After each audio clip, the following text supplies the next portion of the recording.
Okay, thank you all so much for joining us today. As you have seen, we just wrapped up the special session in the House. We've spent well over $100,000 so far, and in our opinion have done absolutely nothing to prevent violent crime in the state of Missouri. What this session has been is really just the governor creating an opportunity for him to run a tough on crime campaign for the fall, when in fact we've done absolutely nothing to be tough on crime or to prevent it.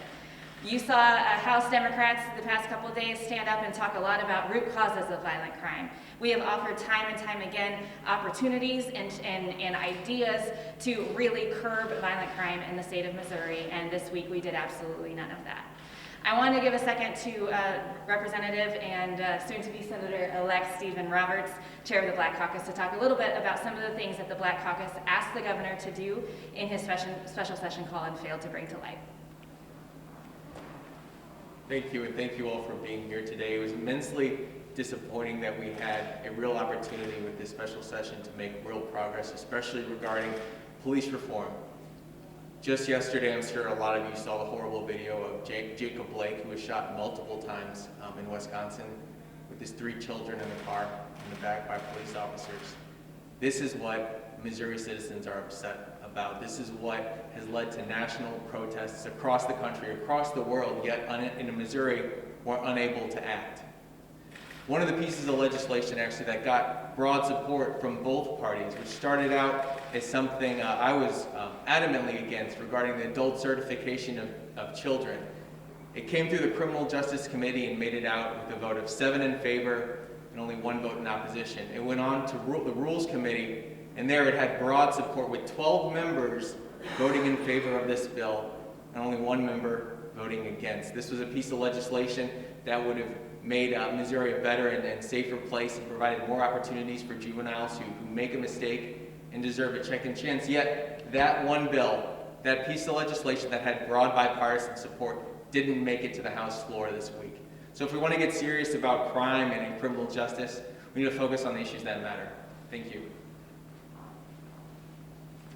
Thank you. And the one thing I want to add is, the governor, as you all know, had the call for special session and then also amended it and added to that call. From all the things he asked for, we saw very little actually make it across the finish line. One of those being the Witness Protection Fund. But as you may have heard this week on the floor, we may have passed it, but we have no way to fund the Witness Protection Fund. And you saw our members offer amendments and try to have discussion around if this is truly an emergency, which we all supported the bill, then we need to actually fund it. And the budget chairman himself and members of the Republican caucus said, we'll just come back and do it in January. Again, this is nothing more than politics. And we have wasted taxpayer money on a political special session that truly does nothing. It does not increase incarceration numbers more than 25 by 2024, and it does 0 to prevent violent crime. With that, we're happy to answer any questions. What are your expectations of what will happen in the Senate? Do you think they'll send anything back? We're hearing mixed things from the Senate side of what they plan to do. As you all know, they provided us Senate Bill 1, which was then picked apart, and the House filed their own versions of things. From what I'm hearing, there's not any rush for them to get back and to take these things up. You're hearing from both sides of the aisle, from both chambers, that folks are frustrated with what the governor's call has been, and I think that's why you're not seeing these things actually move quickly. There's been word that there may need to be another special session to discuss funding for the Witness Protection Fund there. What are your thoughts on that? My thoughts are that I, as a citizen, that infuriates me. Because here we are spending money every single day, bringing legislators and staff back to this building, and we had an opportunity to fund it just yesterday. We had an amendment to fund it, and the Republicans voted it down.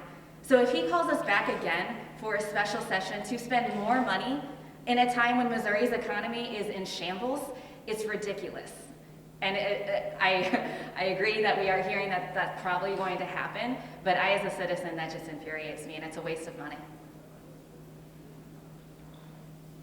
I know there was some it didn't seem that the lawmakers could ever come to an agreement on the juvenile certification. I know that's something that Democrats and Republicans really did not want minors to be charged and tried as adults. What are your thoughts that that just didn't kind of, make it to the finish line? Well, I'm going to let Steve take a moment of that, but the first thing that I will say is that I disagree with that premise, because you see the House committee substitute for House Bill 12 that both sides of the aisle worked on for a very long time made it out of both committees with only one no vote. And so to me that says that there was support. Now why the Republican leadership didn't bring it up is an answer for them, but I'm going to let Steve respond to that.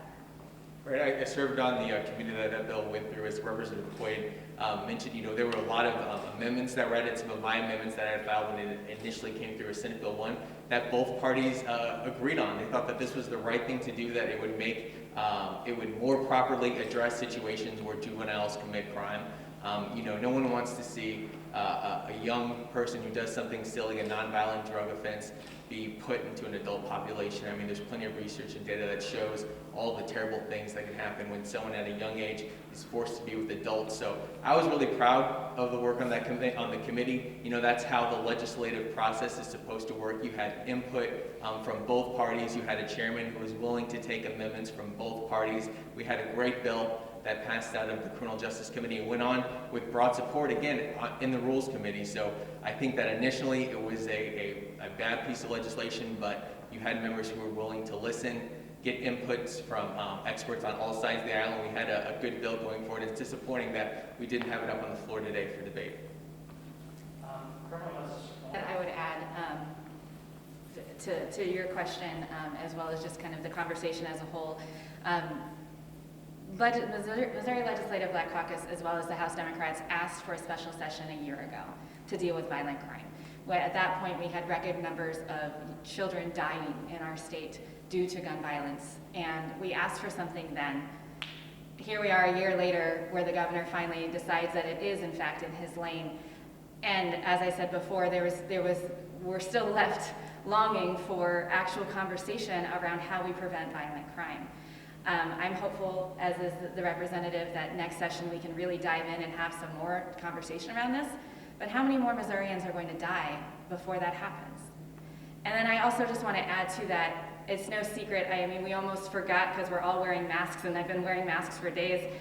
We're in the middle of a pandemic of epic proportions. School started on Monday, and we are here in this body doing nothing to prevent violent crime, but also doing nothing to help the citizens of Missouri in a health crisis. And again, when we're spending this kind of money, if we're coming back for a special session here in just a couple weeks to do what we could have done yesterday, and still not talking about the pandemic, and still not talking about how we prevent more deaths in our state, we're failing.